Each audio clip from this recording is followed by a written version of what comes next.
Hi, hello, dear friends. Jai Hind. We are learning the lesson to serve with love. This is the novel which is written by E.R. Braithwaite. और इसके information में पहले हमने देखा कि E.R. Brathwaite की story का जो आउटलाइन है वो क्या था. अब हम देखने वाले theme of the novel. Okay. Student teacher relationship, prejudice and racism are the major themes of the novel. Student teacher relationship क्या होता है? ओके.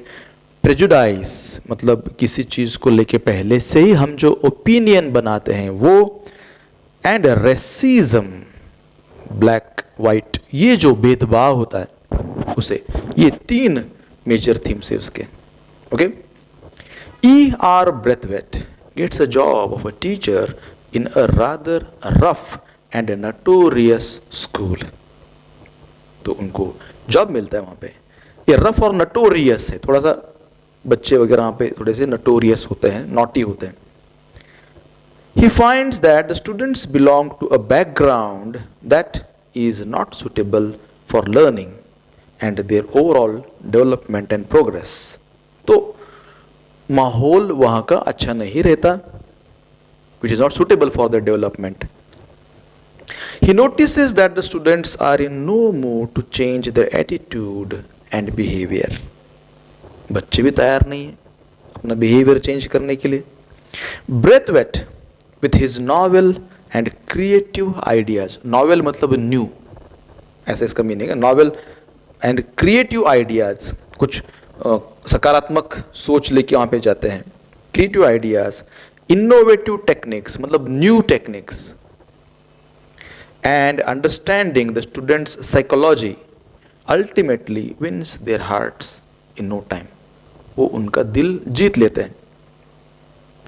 दो he was bullied, harassed, mentally and physically tortured many times, बहुत बार उनके साथ ऐसी घटनाएं होती है, उनका मेंटल टॉर्चर होता है, फिजिकल टॉर्चर होता है. Many times he didn't lose his patience and continued implementing his novel ideas and techniques that helped him to bring a significant change in his students' lives. तो वो उनकी जिंदगियों में बदलाव करने में कामयाब होते हैं. The racism prevalent, अभी सेकेंड थीम की तरफ हम आते हैं यहाँ पे. The racism prevalent in Great Britain during the mid 1940s, 1945 वगैरह का period, the time period during which to serve with love takes place, ये पूरी घटनाएं तब की है 1945 के आसपास की, is of primary significance in the novel. तो वो पीरियड बहुत इंपॉर्टेंट है और जो रेसिज्म उस वक्त होता था ये बहुत इंपॉर्टेंट है. The narrator sites repeated incident, sites मतलब टू इंडिकेट, दर्शाना, दिखाना, उनका वर्णन करना, मेंशन करते ना कुछ घटनाएं, वैसे repeated incidents in which he experiences the racism of white Britons. Britain के लोग, उनको वाइट ब्रिटन्स ऐसे बोलते हैं. तो White Britons including encounters on the bus, वो बस में ट्रैवल करते समय उनको अलग अलग घटनाएं उनके साथ होती है. At job interviews, at a green slade school, when searching for housing, at a restaurant with his girlfriend and so on. ये हर जगह पे उनको उनके काले होने की वजह से भेदभाव किया जाता है. तो वो सब वो दिखाते हैं, मतलब काले होने की वजह से उस समय समाज में क्या क्या होता था, इसकी एक झलक हमको उनके इस नॉवेल में देखने को मिलती है. एट द आउटसेट मतलब in the beginning, Braithwaite is struck by the unexpectedness of such prejudice. शुरू में ही Braithwaite is struck by unexpectedness. Unexpectedness मतलब जिसकी उम्मीद हम नहीं करते थे, अनएक्सपेक्टेड था, ऑफ सच प्रेजुडाइस. प्रेजुडाइस मतलब किसी को मिलने से पहले हम जो ओपिनियन बनाते हैं उसे कहते हैं प्रेजुडाइस, मतलब इमैच्योर ओपिनियन जैसे कह सकते हैं हम। He was brought up in Britain Guyana and he viewed himself as a British citizen. वो अपने आप को ब्रिटिश सिटीजन ही समझते हैं, क्योंकि जो गयाना में जिनका बर्थ हुआ वो वहां पे अंग्रेज रूल करते थे, तो बोलते कि ठीक है मैं ब्रिटिश ही हूं क्योंकि मेरे कंट्री पे अंग्रेज रूल करते हैं। Not as a black British citizen in a British colony. When he served Great Britain in the Royal air force, उन्होंने सर्विस वहां पे दिया था रॉयल एयरफोर्स में, and gave him respect and esteem in the society. तो जब job करते थे उनको रिस्पेक्ट भी मिलता था, उनको स्टीम वैल्यू भी मिलती थी। The day he left the job he finds himself to be an outsider. लेकिन जब वो जॉब उन्होंने छोड़ दिया तब लोगों ने उनको आउटसाइडर माना, उनकी तरफ देखने का लोगों का नजरिया बदल गया। ये उनको लगता है कि प्रेजुडाइस है। Braithwaite's extensive experience and education was of no use in job interviews। जब वो जॉब इंटरव्यू के लिए गए तो उनको बार बार पूछा जाता है कि आपका एक्सपीरियंस क्या है, एक्सपीरियंस क्या है।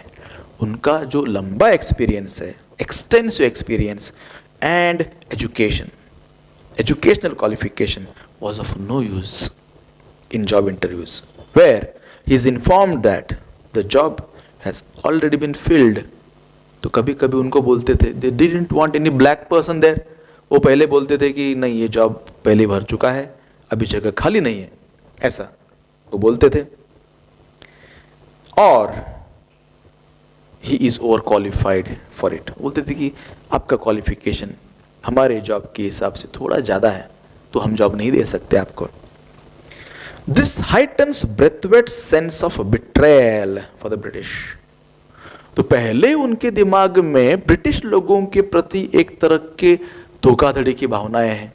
बिट्रेयल मतलब ये लोग इससे ही बिट्रे करते हैं, मतलब जब तक मैं उनके लिए काम करता था एयरफोर्स में तो सबने रिस्पेक्ट दिया, लेकिन अब नहीं दे रहे, so it's a kind of betrayal, धोखा है। तो वो उनका बढ़ने लग गया कि ब्रिटिश लोग ऐसे ही हैं। Interestingly he never lashes out physically and only rarely does he do so verbally. मतलब इसमें कि वो फिजिकली रिएक्शन नहीं करते हैं, मतलब कोई ऐसा वायलेंट एक्शन नहीं करते हैं, ओके, कभी भी नहीं करते हैं। हाँ, कभी कभी वर्बली होता है लेकिन वो भी बहुत कम, मतलब शब्दों से उनका गुस्सा बाहर निकलता है लेकिन वो भी बहुत कम।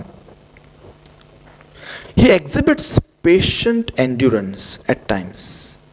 पेशेंट एंड्योरेंस मतलब धैर्य के साथ वो सुनते हैं, सहन करते हैं, एंड्योरेंस मतलब। And at others he describes the way the rage inside him is transforming into hatred so strong that he desires to hurt those who treat him unfairly। तो कभी कभी वो ऐसे भी बोलते हैं, the way the rage inside him, rage मतलब गुस्सा, inside him is transforming into hatred, उनके अंदर का गुस्सा ये हेट्रेड में, तिरस्कार में बदल रहा है। लोगों के प्रति मेरा तिरस्कार बढ़ता जा रहा है और इतना strong, so strong that he desires to hurt those who treat him unfairly. वो उन लोगों को हर्ट करना चाहता है जो उनको गलत ट्रीट करते हैं।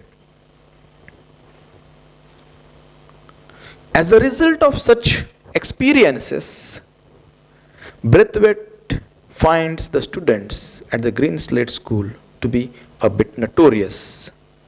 तो ऐसे एक्सपीरियंसेस की वजह से ब्रेथवेट वो जो स्कूल में पढ़ाते हैं ग्रीन स्लेट स्कूल, वहाँ के बच्चे उनको लगता है कि वो थोड़े से ज़्यादा नोटोरियस है and rough in behaviour but with proper care and treatment.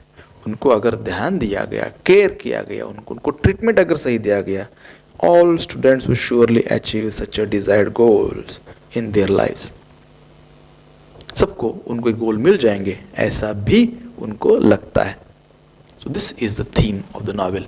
3 themes है उस नॉवेल के, और 3 थीम को इस तरह से डिस्क्राइब किया गया है। सिनॉप्सिस ऑफ द एक्सट्रैक्ट, एक एक्सट्रैक्ट यहाँ पे दिया है अपने स्टडी के लिए, जैसे आप देख सकते हैं चैप्टर 17 दिया है। ओके, तो उस चैप्टर का एक सिनॉप्सिस इधर बताया गया है, शॉर्ट में इंफॉर्मेशन है। इन दिस एक्सट्रैक्ट, जो अभी हम सीखने वाले chapter 17, Braithwaite recounts the half yearly report of the students council. Recounts मतलब टू टेल अगेन, याद करके बताना, it is called as recounts. तो half yearly report of the students council, in which the students of the school report to the faculty, school के बच्चे students report करते हैं, बताते हैं फैकल्टी को, टीचर को, and other students on what they have been studying thus far. अब तक वो क्या सीख रहे थे, क्या क्या सीखा, उसका रिपोर्ट वो पेश करते हैं। Braithwaite's class representative speak knowledgeably about their course work. तो ब्रेथवेट की जो क्लास थी, वो क्लास के बच्चे अच्छी तरह से बोलते हैं, नॉलेजेबली बोलते हैं about their course work, and place a considerable amount of emphasis on how much they have learned. और वो अच्छे से स्ट्रेस देके बोलते हैं कि उन्होंने क्या सीखा, जो सीखा उसके ऊपर वो फोकस करते हैं, हाँ हमने ये सीखा है। और किसके बारे में सीखा, about different people, cultures, customs, and the importance of international and interracial cooperation. International cooperation होना चाहिए, इंटररेशियल कोऑपरेशन होना चाहिए, मतलब अलग अलग रेस के लोगों के बीच में कोऑपरेशन होना चाहिए। इसके बारे में ये लोग बोलते हैं, फर्मली बोलते हैं। Miss Joseph and Denham, both students of Braithwaite's class, presides over the meeting, वो मीटिंग के प्रेसिडेंट होते हैं। In the beginning Mr Florian the headmaster, Florian headmaster है, ध्यान में रखना, addresses the meeting with a lengthy but well received presentation. अच्छा presentation, well received मतलब सब लोगों को अच्छा लगता है वो, everybody likes that. One after another each class gives a brief report of their progress through their chosen representatives on what they have been studying in each subject so far. तो एक एक करके presentation देते हैं। A panel of teachers is chosen for each class to answer any questions regarding the report submitted by the class. तो जो report submit करते हैं उसके ऊपर से कुछ टीचर अपॉइंट किए हैं कि स्टूडेंट्स अगर कुछ क्वेश्चन पूछना चाहे तो टीचर्स को पूछ सकते हैं, ऐसा। The lowest class begins first. छोटे बच्चों से शुरुआत होती है, and it is obvious that as the students progress through the ranks, there is a marked development in their ability to express themselves. तो पहले छोटे बच्चे शुरू होते हैं तो उनका एक्सप्रेशन थोड़ा सा वीक होता है, फिर धीरे धीरे जैसे आगे बढ़ता जाता है प्रेजेंटेशन उनकी क्वालिटी भी इंप्रूव होती है, क्योंकि बच्चे बड़े आते जाते हैं। Mr Braithwaite's class being the oldest, सबसे बड़ी क्लास इनको मिलती है, was the last to present the report. Miss Joseph begins the highest classes proceedings by clarifying that the common theme underlying all their studies this term is the interdependency of mankind. तो वो बोलते हैं कि सबसे बड़ी class हमारी है, तो कॉमन थीम क्या था, हमारा कॉमन थीम था पूरे टर्म में जो सीखा, that is interdependency of Mankind. इंसान कैसे एक दूसरे के ऊपर निर्भर होता है, डिपेंडेंट होता है। Potter speaks on the field of math, ये दूसरा स्टूडेंट है, focusing on how greater understanding in the world is fostered by the use of common weights and measures. तो ग्रेटर अंडरस्टैंडिंग, लोगों की दुनिया भर में समझ बढ़ गई है, इज फॉस्टर्ड foster मतलब increased by the use of common weights and measures. weights measures के बारे में बताता है वो, कौन से वेट्स करने के लिए से किलोग्राम यूज़ करते हैं, पाउंड यूज़ करते हैं, उसके बाद लेंथ के लिए फीट है, मीटर है, इंच है, सेंटीमीटर है, ये सब चीज़ों के बारे में, वेट्स एंड मेजरमेंट्स के बारे में वो बताता है. Miss Pegg and Jackson speak on geography and Miss Dare and Fernman discuss the subject of physiology. तो ज्योग्राफी, फिजियोलॉजी हो गए. With Feynman stealing the show by exhibiting a model of a human skeleton.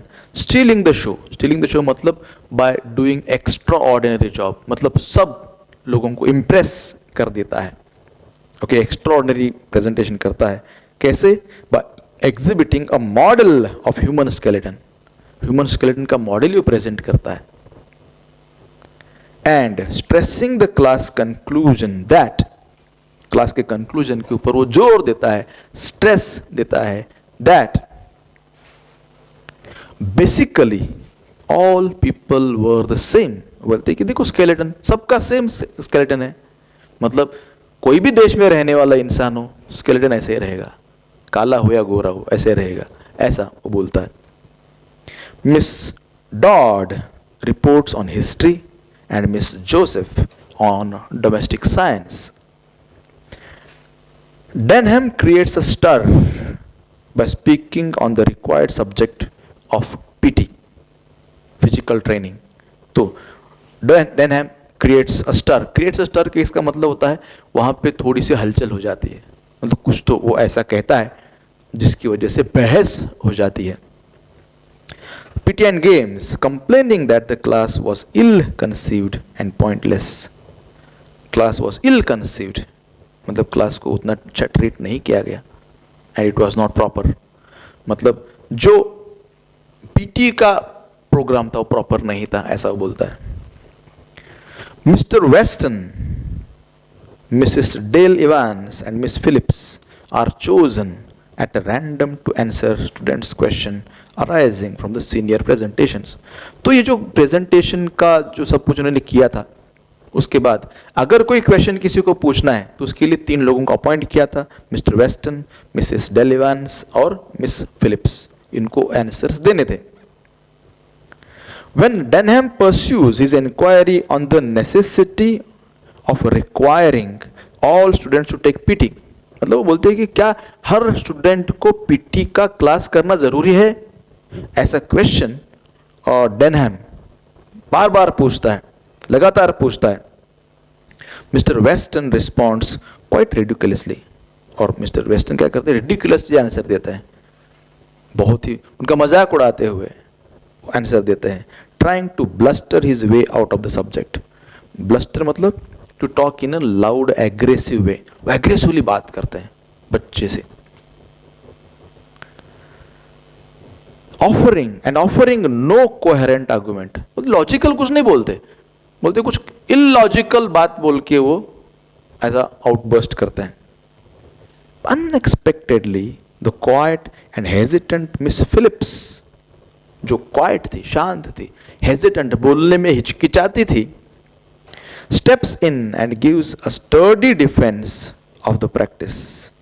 और वो आगे आके बोलती है sturdy, strong defence बोलती है, हाँ ये सही है, ऐसा करना चाहिए, हर किसी ने इस तरह का एजुकेशन लेना चाहिए, ऐसा वो स्ट्रांगली बोलती है. And Denham knowing that he has been outwitted, Denham को मालूम पड़ता है कि उसको आउटविट किया है, उससे ज़्यादा दिमाग वाला आंसर किसी ने दिया है और वो पीछे पड़ गया है. Has no choice but to respectfully cease his heated protest.